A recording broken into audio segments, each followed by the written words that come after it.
बहुत छोटी नहीं होती। अगर खराब होने के लिए कोई उम्र छोटी नहीं होती तो बेहतर होने के लिए कोई उम्र छोटी कैसे हो सकती है, बताइएगा। कहिए, आपने 3-3 साल के बिगड़े हुए बच्चे नहीं देखे क्या? घर में ही देखे होंगे। ऐसे क्या सोच रहे हैं? हम ही बिगाड़ते हैं भाई।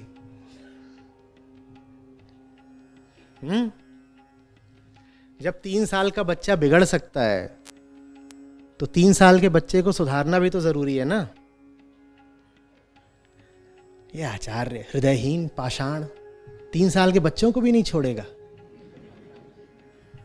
मासूमों की जान लेकर रहेगा। अरे बच्चों में क्या दोष होता है? बच्चे तो भगवान का रूप होते हैं।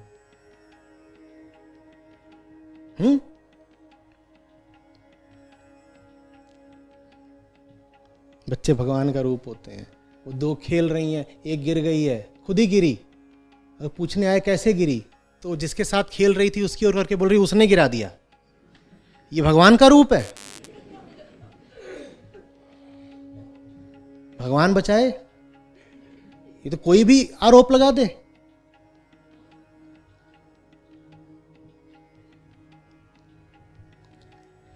हम भ्रष्ट पैदा होते हैं। भ्रष्टाचार कहा था ना, हम भ्रष्ट पैदा होते हैं।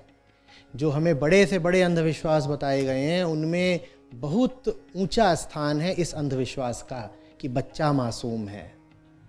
बच्चा बहुत गड़बड़ है। बस अभी वो कमजोर है। वो अगर आपको नुकसान नहीं पहुंचा पा रहा तो इसकी वजह ये नहीं है कि वो निर्मल निर्दोष है। इसकी वजह ये है कि अभी वो दुर्बल है। निर्मल नहीं, दुर्बल। जिस दिन दुर्बल नहीं रह जाएगा देखिएगा। हम सब भी तो कभी न कभी बच्चे ही थे। नहीं? अब कैसे हैं? मैं तो बहुत अच्छा नहीं हूं। हम दोष लेकर के पैदा होते हैं। वेदांत बहुत बार बार समझाता है कि दोषों का पिंड ही पैदा होता है। बस गनीमत यह है कि उसको संभावना रहती है निर्दोष हो जाने की। उसी संभावना को आत्मा कहते हैं। जो पैदा हुआ है उसका यथार्थ है दोष, और बड़ी दूर की संभावना है निर्दोषता। अहंकार पैदा होता है, आत्मा बन सकता है। बड़ी मेहनत करनी पड़ती है। उतनी लगन, उतना प्रेम, उतना श्रम हो तो आत्मा हो सकती है, होती नहीं है। जो चीज पैदा हो रही है वो बहुत गड़बड़ है, और उसको निर्दोष मासूम वगैरह मानने में हमारा ही बड़ा स्वार्थ है। क्योंकि अगर मान लिया कि यहां तो तमाम विकार पैदा हुए हैं तो फिर बड़ी मेहनत करनी पड़ेगी ना माँ बाप को। अगर मान लिया कि बच्चा चेतना के तल पर बहुत बहुत बीमार है तो अब तो जिम्मेदारी आ गई। क्या? मेहनत करके इसकी बीमारी दूर करो। उसकी बीमारी दूर करने के लिए पहले अपनी बीमारी दूर करनी पड़ेगी। कौन इतनी मेहनत करे? तो उससे अच्छा बोलो जुजू जुजू जुजू यशोदा का नंद लाला, ब्रिज का उजाला है। मेरे लाल में भी उसको बना दिया है, वो कन्हैया बन के घूम रहा है। गीता भी बुलवा लो उससे। गीता का तो कुछ पता नहीं, गीला बहुत करता है।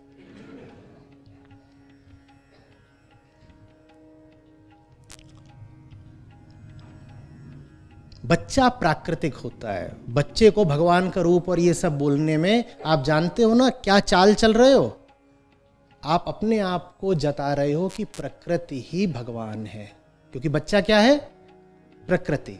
और बच्चे को बोल दिया ये तो भगवान है, तो आपने बोल दिया कि प्रकृति ही उच्चतम है। और प्रकृति यदि उच्चतम है तो भोग विलास का एकदम लाइसेंस मिल गया आपको।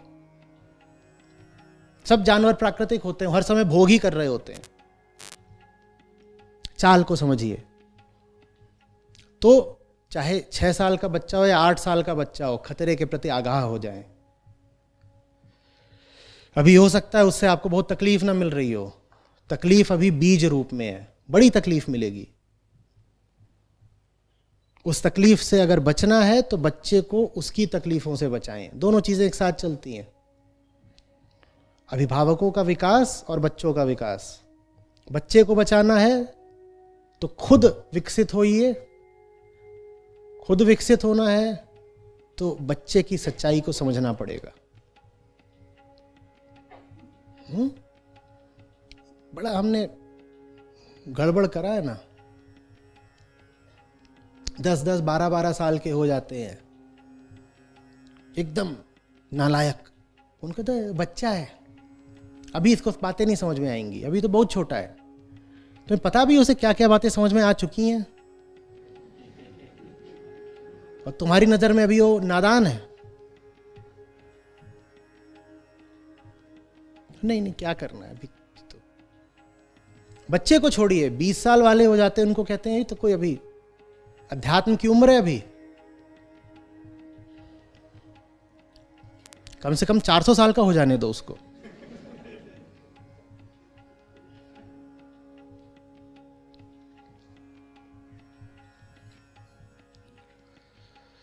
जब बच्चे को सुधारा जा सकता है तब आप उसे सुधारते नहीं, और जब तक आपको पता चलता है कि इसे सुधारने की जरूरत है फिर वो सुधारा जा नहीं सकता। 20 तो बहुत आगे की बात है, 7-8 भी बहुत देर हो जाती है। आपको अध्यात्म के बीज बच्चे में 2 या 3 साल की उम्र से डालने होंगे। अध्यात्म के बीज का क्या मतलब? समाधि नहीं पढ़ानी उसको, देखना है कि कैसे माया उस पर हावी हो रही है। अध्यात्म का यही मतलब होता है, माया से बचो। वो जिन जिन तरीकों से अपने भीतर दोष विकसित कर रहा हो उसको रोकिए, और जैसे भी रोक सकते हो रोकिए।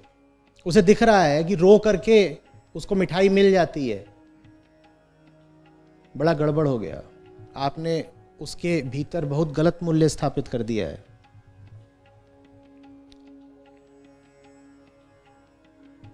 कामना तो मूल जहर है, और आपने उसको बता दिया कि कामना पूरी हो जाएगी अगर तू रोएगा। तू रोएगा, पांव पटकेगा, तुझे मिठाई मिल जाएगी।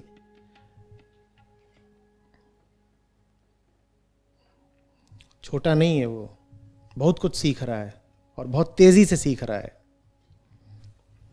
ज्यादातर जो हम पेरेंटिंग के नाम पर करते हैं वो ऐसा ही होता है कि जब कुछ गलत दिख गया तब उस पर रोक लाने की कोशिश करी। ये नहीं करना है। बच्चे को बच्चा मत मानिए, वो एक संभावित वयस्क है, उसको बच्चा बोलना छोड़ ही दीजिए। वो एक पोटेंशियल एडल्ट है। एडल्ट के भीतर जितने गुण होते हैं, प्रकृति में गुणों का अर्थ होता है दोष। एक वयस्क के भीतर जितने विकार होते हैं वो सब बच्चे में मौजूद हैं। तो उसको आप कोई अलग श्रेणी या प्रजाति मत मान लीजिए कि ये तो बच्चा है, ये तो बच्चा है। ना ना ना, सब कुछ वहां मौजूद है। आप अपना कोई भी विकार देख लीजिए, वो बच्चे में भी मौजूद होता है। सब कुछ होता है वहां पर, बस अभी जरा अप्रकट होता है या अर्ध प्रकट होता है वहां भी। तो उसके साथ अपना जो आम व्यवहार है वो ही इसी दृष्टि से रखिए जैसे एक वयस्क के साथ किया जाता है। हां, वयस्क कई तरह के होते हैं ना, ये एक बाल वयस्क है। एक नर वयस्क होता है, एक मादा वयस्क होती है, एक वृद्ध वयस्क होता है, एक चंचल वयस्क होता है, एक गंभीर वयस्क होता है। ये सब हैं क्या? वयस्क ही हैं। वयस्क माने एडल्ट। वैसे ही एक बाल वयस्क होता है, चाइल्ड एडल्ट। चाइल्ड नहीं, क्या चाइल्ड एडल्ट, वो एडल्ट ही है, बस चाइल्ड एडल्ट है, वो एक खास तरह का वयस्क है। तो उसके साथ आपको उस दृष्टि से अपने व्यवहार को थोड़ा बदलना पड़ेगा, लेकिन मूल यही होना चाहिए कि जो भी समस्याएं मेरे भीतर हैं वो इसके भीतर भी हैं। तो अपना जब आप आमतौर का रोजमर्रा का व्यवहार ही उसके साथ सतर्कता से करेंगे तो इमरजेंसी ब्रेक खींचने की नौबत नहीं आएगी। अब हम क्या करते, मैं उदाहरण बता रहा हूं। पति पत्नी है, कमरे में बच्चा भी मौजूद है। अब वो दोनों व्यापार की बातें कर रहे हैं। मान लीजिए पति का व्यापार है, उसमें किसी से पैसा कम आया है और पति ये बातें पत्नी को बता रहा है। पत्नी के भी व्यापार में रुचि हो सकता है, पत्नी व्यापार में पार्टनर भी हो, और वो बातें कर रहे हैं कि अच्छा ठीक है, तो उस पर हम इस तरीके से दबाव बना सकते हैं, ये चाल चल सकते हैं, वही सब जो आमतौर पर बिजनेस में किया जाता है। ये सब बातें चल रही हैं कमरे के भीतर, वहीं बिस्तर पे बच्चा पड़ा हुआ है।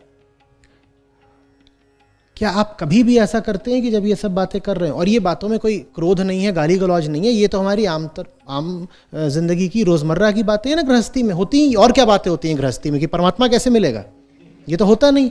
यही तो होता है, किसको कैसे बेवकूफ बना दें, कौन अहंकार पे चोट लगा गया, फूफी की शादी में क्या पहनना है,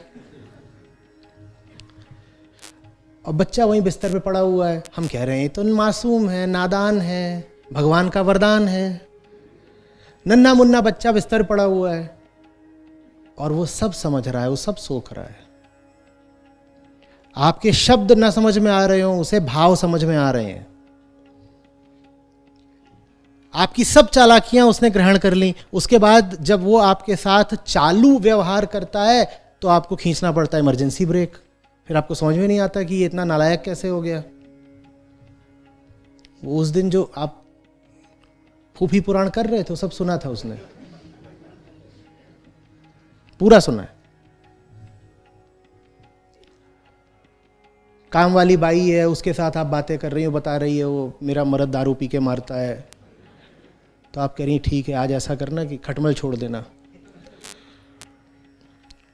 अब वो वहीं बैठा हुआ है, आपको लग रहा है वो टीवी देख रहा है, वो टीवी तो देख रहा है, ये सब भी सुन रहा है। आप सोच रहे हैं क्या नादान है, भगवान का वरदान है।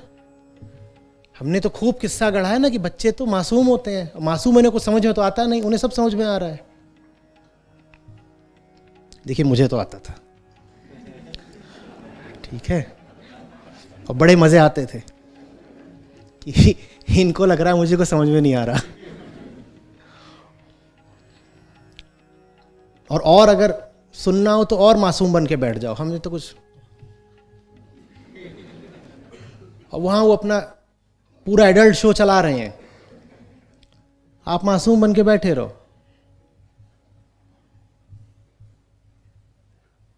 आंख और बंद कर लो।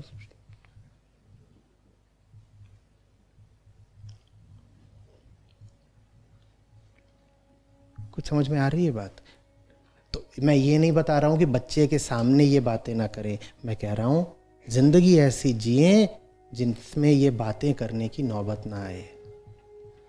मैं नहीं कह रहा हूं बच्चे के सामने ये बातें ना करें, मैं कह रहा हूं ये बातें ना करें। अंतर समझ रहे हो? मैं पाखंड नहीं सिखा रहा कि ये सब बातें बच्चे को आउट करके करनी है।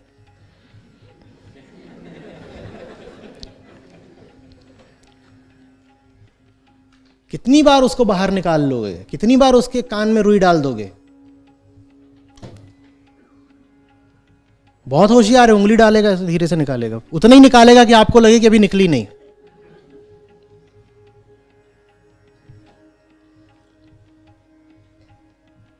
जितना, मैं पता नहीं स्पष्ट कर रहा हूं अपने आप को नहीं, आप उसे जितना नादान समझते हो उतना ज्यादा आप उसके साथ असतर्क हो जाते हो, केयरलेस। क्योंकि आपने मान रखा है ना इसे कुछ समझ में नहीं आ रहा। जब उसे समझ में नहीं आ रहा तो आप उसके सामने कुछ भी करते हो। यहां पे जो मां बाप बैठे हो बिल्कुल समझ रहे हैं मैं क्या कह रहा हूं। माँ बाप भी बिस्तर पर है, बच्चा भी बिस्तर पर है, आपको क्या लग रहा है? उसे कुछ पता नहीं चल रहा? नहीं, कुछ नहीं पता चल रहा, नादान है। भगवान का वरदान है, तो हम वही तो कर रहे हैं जिससे एक वरदान और आएगा।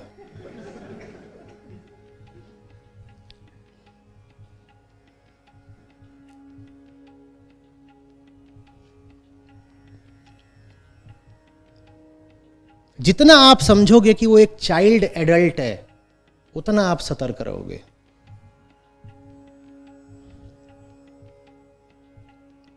समझ में आ रही है बात? जितना आप इस बात को ध्यान में रखोगे कि नादान मासूम कुछ नहीं, वृत्तियों का पिंड है, उतना आप सतर्क रहोगे। आप जितना सतर्क रहोगे बच्चे के लिए उतना अच्छा है, और आपके लिए भी अच्छा है। सतर्कता से मेरा आशय है सावधानी, सावधानी से मेरा आशय है ध्यान।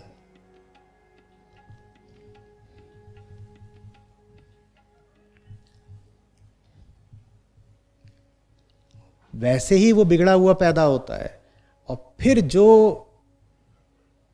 घर उसको बिगाड़ता है उसकी कोई सीमा नहीं है।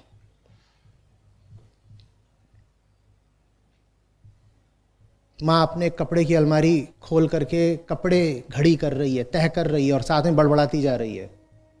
वो नीचे बैठा अपना खिलौना खेल रहा है, वो सुन नहीं रहा, नहीं सुन रहा। माँ उसको नहला रही है और साथ में कुछ बड़बड़ाती जा रही है, वो सुन नहीं रहा। बच्चे को तेल लगा रहे हैं, कुछ बोलते जा रहे हैं, लड़ाई कर रहे हैं। और ये सब कुछ आप किसी बड़े के सामने नहीं करोगे।